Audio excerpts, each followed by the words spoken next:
আলহামদুলিল্লাহ, আমাদের প্রাণপ্রিয় গণমানুষের নেতা, এই বাংলাদেশের সাধারণ মানুষের প্রধানমন্ত্রী জনাব তারেক রহমান মহোদয় সরকারের 4 মাসের মাথায় উনি মৌলভীবাজার এসছেন।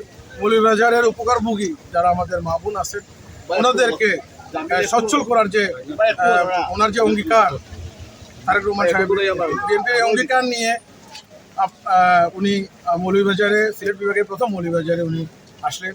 আমাদের সুবিধাভোগী যারা মা বোন এবং কৃষক কার্ড সহ বিভিন্ন ক্যাটাগরিতে যারা শিক্ষার্থী, স্কুলের এবং কলেজের, যাদের গৃহহীন অনেক স্কিমগুলো আছে, প্রায় 15টি স্কিমের এই উনি উদ্বোধনটা করে যাবেন পর্যায়ক্রমে। সারা বাংলাদেশে কিন্তু এই কার্যক্রম চলমান থাকবে।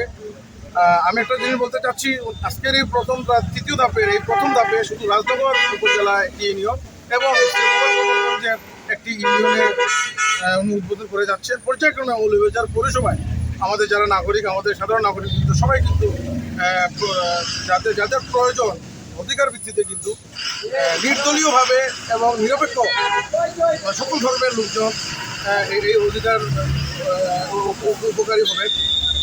এবং এটার সাথে সদর উপজেলা এবং অন্যান্য উপজেলা, মৌলভীবাজার সারা জেলা কিন্তু এটার আওতাভুক্ত হবে। সারা বাংলাদেশে কিন্তু পর্যায়ক্রমে, এটা কয়েক বছরে সময় লাগবে, আপনারা জানেন এটা একটা প্রজেক্ট করতে গেলে অনেক সময় ব্যাপার। আমরা আশাবাদী ইনশাল্লাহ বাংলাদেশের সাধারণ মানুষের জীবন উন্নয়নের জন্য এবং ভাগ্য পরিবর্তনের জন্য এই সরকার যে স্কিম নিয়েছে, কাজ করছেন, আপনারা সবাই